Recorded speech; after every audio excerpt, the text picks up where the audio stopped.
Ser pai é ser justo.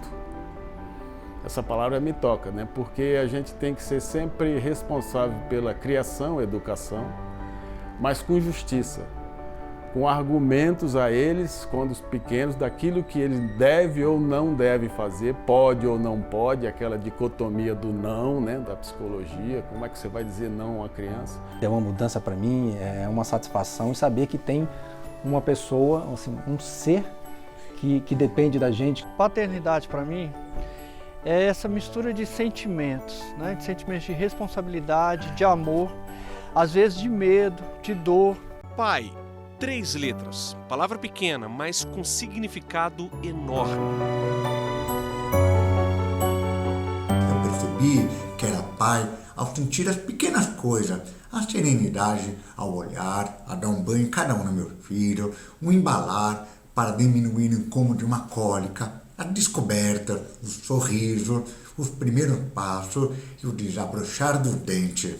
Ou ainda, o brilho nos meus olhos quando percebi que havia tomado as rédeas da minha paternidade.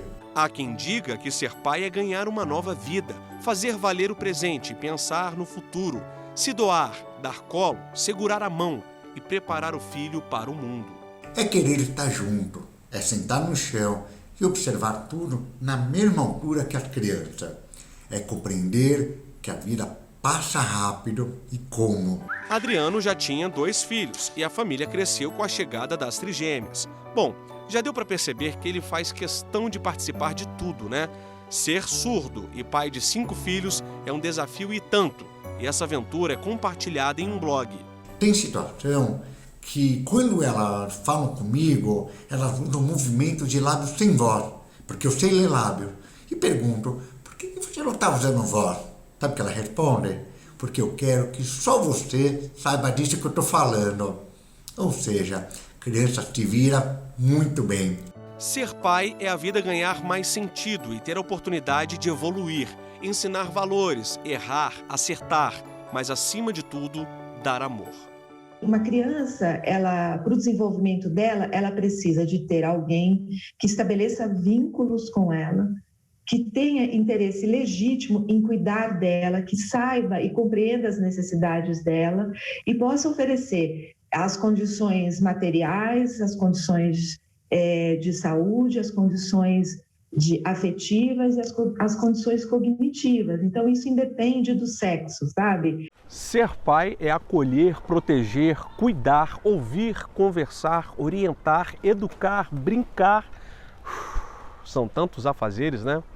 É participar de cada passo dado pelo filho e vibrar com as conquistas e descobertas. É puxar a orelha quando preciso, mas elogiar quando merecido. Enfim, a paternidade é uma verdadeira missão. A cada dia, uma nova descoberta. Bruno é pai do Gustavo, de 1 ano e meio. E para ele, a paternidade, digamos, foi um susto atrás de susto. Logo quando ele nasceu, a visão que eu tive ele foi ficando moreninho, preto, que engasgou, não estava respirando, então aquilo já me deixou um pouco tenso. Mas o maior susto ainda estava por vir. Na primeira semana em casa, o filho engasgou com a mamadeira. Bruno e a mulher não sabiam o que fazer. Reação da minha esposa, paralisar e chorar. Minha reação, desespero, porque eu não sabia o que fazer e nem chamar a ambulância, vendo que ele não estava respirando, saindo o leite pelo nariz e ele ficando roxo, minha esposa perguntando, ele está respirando? Eu falei, tá, mas não estava respirando, eu tinha medo de falar, ele não está respirando, eu não conseguia fazer e no desespero, é o instinto, no fim a gente acaba agindo por instinto, né? Faz aquela manobra, vira, bate, puxa, suga o nariz até que ele voltou a respirar, mas foi desesperador. A paternidade tem um significado ainda mais especial para o Bruno, que perdeu o pai aos 10 anos. Aquilo que eu deixei de ter é o que eu quero fazer com o meu filho. Então, assim, hoje Eu vejo o meu filho como meu parceiro, assim, além de filho, é amigo, colega, brincamos juntos e dá atenção, né? Hoje muita gente pensa como Bruno. Ser pai não é ajudar, mas sim dividir a responsabilidade de educar o filho. Esse tipo de atitude faz parte do conceito de paternidade ativa, ou seja, pais que participam do desenvolvimento dos filhos. Esta socióloga explica que muita gente ainda enxerga a figura do pai apenas como o provedor da família e a mãe cuida da casa e dos filhos. Um exemplo muito claro é a questão da licença maternidade, né? Que ela é de 5 dias para a licença paternidade, 5 dias para os homens, e a licença maternidade de 180 dias.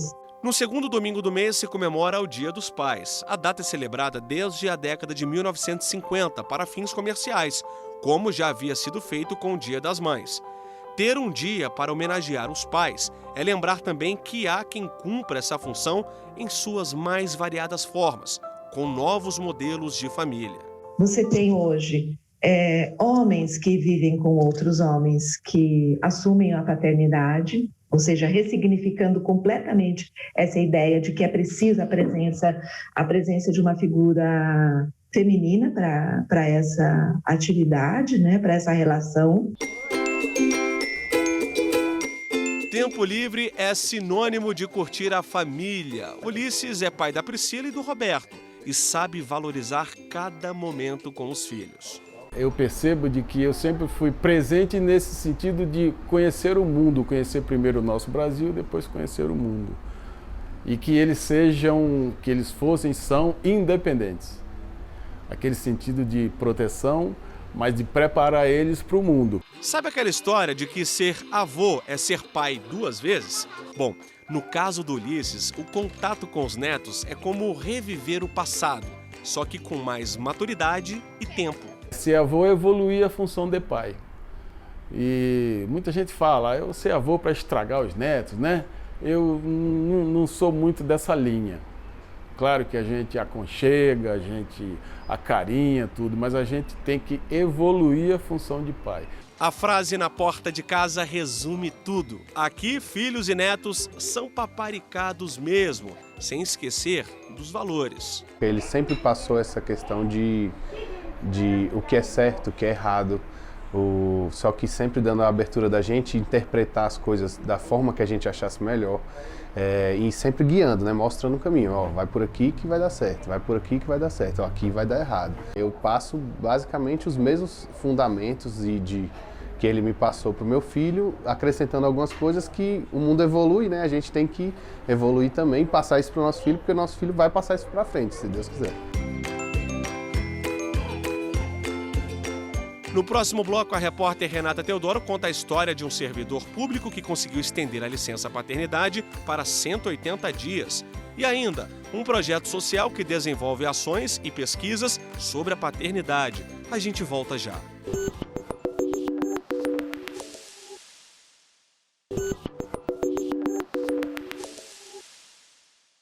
Olá! Eu começo o segundo bloco do nosso programa contando uma história bonita, mas desafiadora.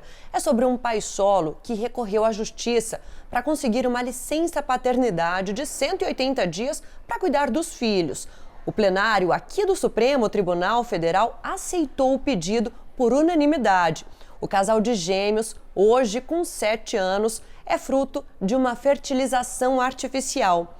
Marco Antônio, muito obrigada por conversar comigo. Eu queria saber como foi essa procura por uma barriga de aluguel. Foi uma coisa bem rápida, porque eu estava num momento depressivo na minha vida, entendeu? E eu precisava dessa modificação. E eu, como eu vou muito atrás das coisas que eu quero, assim, de uma forma assim rápida. Eu já procurei isso daí no dia seguinte. Pensei num dia, no outro dia. Já fui atrás dos lugares onde eu poderia fazer isso. As crianças nasceram de parto prematuro, ficaram internadas e o retorno ao Brasil teve de ser adiado. Em meio a um turbilhão de acontecimentos, Marco Antônio foi diagnosticado com depressão e acabou tendo a licença de 6 meses estendida. Foi um processo bem mais assim difícil e trágico, não trágico na minha vida, mas uma coisa assim que me trouxe muita depressão, porque transformou totalmente. Foi um processo agudo que eu tive que me mudar para os Estados Unidos para cuidar deles. Mudança de vida e de rotina, né, Marco Antônio? Como é que foi passar 2 anos nos Estados Unidos? Foi um processo assim, bem difícil, bem complexo.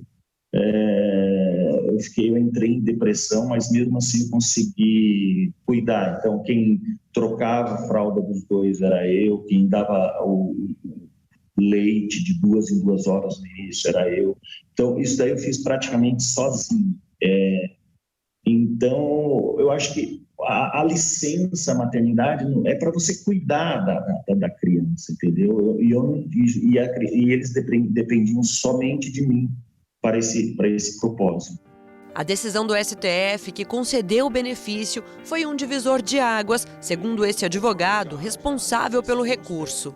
Anterior ao Marcos, não existia lei ou qualquer instituto normativo expresso que autorizasse a concessão do benefício nesses termos de família monoparental, onde só existisse o pai solo, né?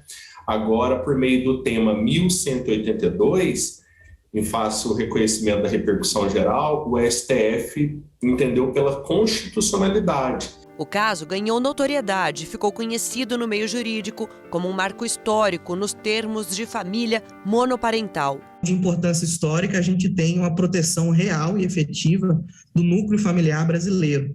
Seja qual for a configuração monoparental, se houver um pai solo, servidor público, nós teremos essa proteção da criança que vai ter aí o direito garantido de ter esse convívio com o pai, do afeto com o pai, do carinho com o pai, e não mais por aqueles meros 5 dias que tratava a lei, né? Cuidados que normalmente são atribuídos às mulheres, e tentar inverter esse raciocínio é o desafio do Instituto Papai.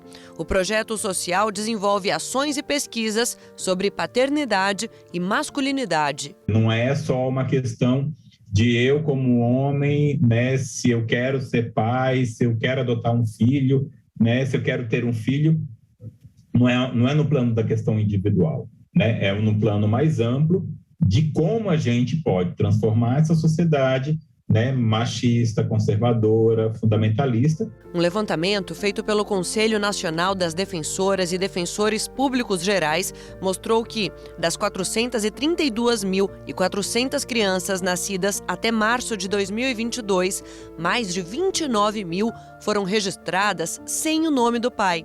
A falta de reconhecimento da paternidade acontece em todos os estados e no Distrito Federal. Na contramão desse cenário, esse psicólogo vai além e acredita que a paternidade deve ser presente e ativa.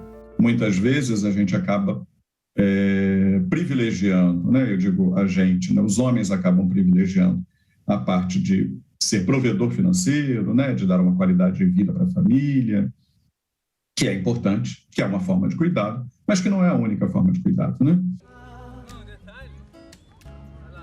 É por meio da música que Marcelo, pai de 2 meninas, mostra como tem aprendido com a paternidade. Hoje me sinto um marujo no mar, sem saber por onde devo navegar, prestes a ser o que só ouço falar e nunca ninguém me disse como começar. Homens não falam com outros homens sobre como tem que ser pai, né? A mulher ela já aprende quase que na geração da família, avós ensinando mães, ensinando netas, filhas, enfim, mas o homem não discute isso. Eu não discuti isso com meu pai também. Então tem muitas coisas do cuidado que eu tenho hoje, como que eu ensino a escovar o dente, como é que eu corto a unha, como é que eu faço a comida e trocentas outras tarefas do cuidado diário, dos afazeres domésticos, a adaptação da escola, das crianças. Liz e Júlia são até hoje motivo de canção, fonte de inspiração. E esse paizão aí, a cada dia que passa, descobre que o empoderamento também pertence aos homens. Hoje eu entendo que eu posso fazer qualquer coisa que uma mãe pode fazer, exceto por gestar, né, amamentar, mas todo o resto a gente se constrói através do vínculo, através do cuidado, do amor, aquelas migalhas de tarefas diárias, do cortar as unhas, do pentear o cabelo, tudo isso a gente fortalece o nosso vínculo com nossos filhos. A cultura do cuidado, de maneira geral, não faz parte do universo masculino, né? Os homens ficam muito distanciados das tarefas do cuidado. E aí, quando ele se vê pai, opa, né? Como é que agora eu vou cuidar de alguém, né? Se eu não aprendi isso?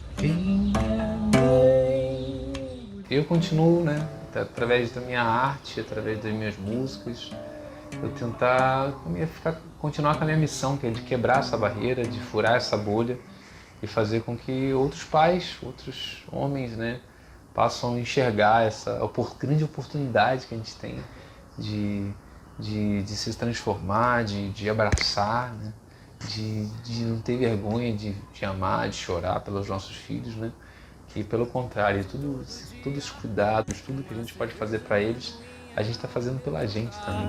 Mas uma coisa certa eu sabia, que um dia tudo isso ainda iria mudar, Não saia daí porque eu volto daqui a pouquinho com mais histórias inspiradoras da paternidade. É já já.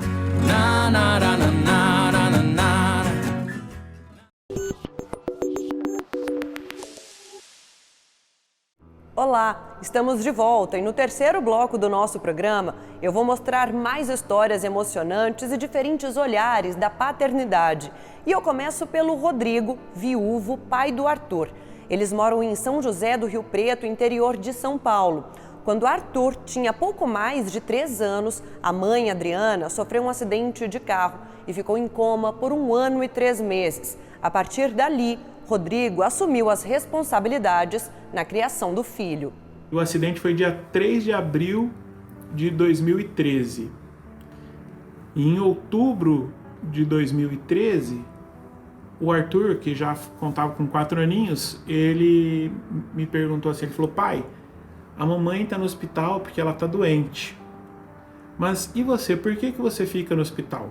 Aí eu disse, para cuidar da mamãe. E aí ele me perguntou, e quem cuida de mim? Eu falei para ele, quem cuida de você enquanto o papai está no hospital é a vovó, que era a minha sogra. E aí ele falou assim, mas eu não quero a vovó, eu quero você. E aí eu percebi, né, aquela criança com toda a sua inocência, ela tinha compreendido com muito mais clareza a dimensão da responsabilidade da paternidade. Adriana faleceu e Rodrigo precisou se adaptar à nova realidade de cuidar sozinho do filho pequeno. Eu trazia comigo mais gratidão do que tristeza, né? Era gratidão por ela ter sido minha esposa, por ela ter me dado a oportunidade de ser pai do Arthur, por ela ter insistido em ficar conosco apesar de todas as adversidades que o coma lhe proporcionava. Então a partida dela foi difícil, né? Foi emocionante, mas a gente já estava em condição de compreender a situação em que ela se encontrava. As dores, com o tempo, foram se encaixando em um novo modelo de vida. Ser pai é o legado que você deixa, né? A paternidade é o exercício desse legado. Tudo o que você faz, todo o propósito da sua vida, ele está no seu filho. Diagnosticado com AME tipo 2, atrofia muscular espinhal e com total dependência dos cuidados de outra pessoa, ainda assim, Sérgio quis cuidar. O diagnóstico, ele não me define como ser humano, mas eu confesso que me proporciona experiências íntimas transformadoras. Eu sempre falo que quando a dor é inevitável, o sofrimento ele pode ser opcional. Casados desde 2007, o artista plástico e a esposa decidiram ter um filho, mesmo sabendo de todas as dificuldades. Eu acreditei que realmente poderia ser pai quando percebi que nenhum dos principais pilares que sustentam o exercício da paternidade, nenhum desses pilares exige uma condição física perfeita. E quais são esses pilares? São exemplo, o diálogo, a presença e, sobretudo, o amor. No meu caso, ser pai é cuidar e também ser cuidado. A paternidade, ela é uma montanha-russa de emoções e sentimentos. Eles têm diferentes formas de criar os filhos, mas uma coisa em comum: amor incondicional. Há cerca de 6 anos, Maria Flor, hoje com 9, vive sob a guarda compartilhada dos pais. É uma semana com cada um. O lado bom é que eu consigo ver os dois todos os dias, porque quando eu tô na semana da minha mãe, eu consigo ver meu pai todos os dias, porque ele me leva para a escola. E quando eu tô na semana do meu pai, eu consigo ver minha mãe todos os dias, porque ela me leva para a escola. O lado negativo é que quando eu tô na semana do meu pai, eu sinto saudade da minha mãe, e quando eu tô na semana da minha mãe, eu sinto saudade do meu pai. O acordo por aqui é aproveitar ao máximo o tempo juntos.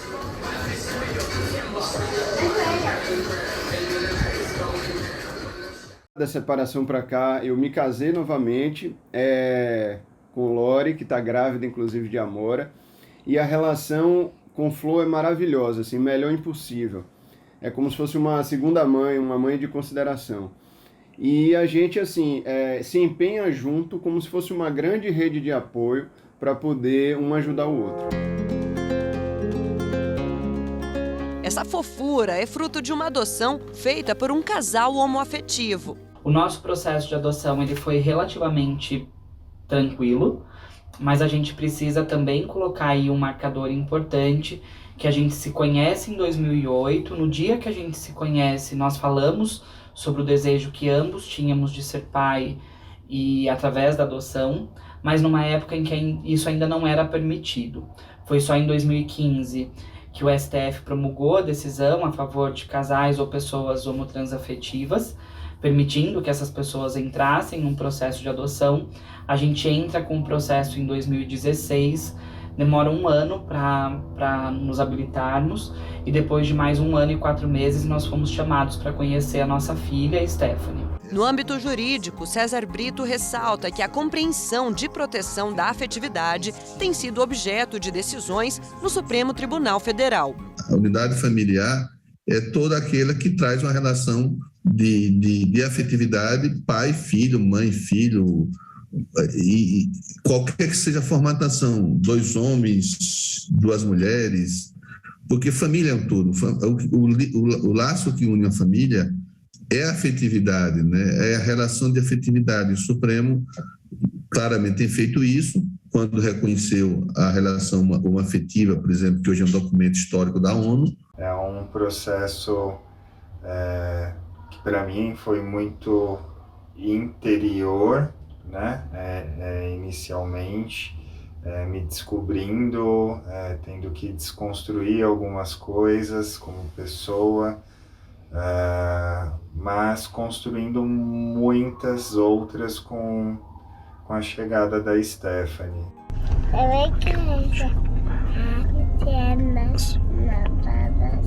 O que a gente pode fazer no Dia Nacional da Adoção, filha?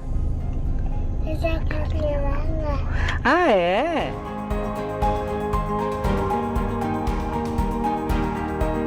E assim a gente termina o Repórter Justiça desta semana. Já segue nosso perfil no Instagram, é o TV Justiça Oficial. No YouTube, o canal é o mesmo. Se quiser entrar em contato com nossa produção, o e-mail é o reporterjustiça@stf.jus.br. Até a próxima! Eu vim mandar uma mensagem pro meu pai. Queria falar que eu amo muito ele, eu adoro todos os momentos felizes que ele nos proporciona para mim e para meus irmãos. Ele é um bom amigo para toda a vida.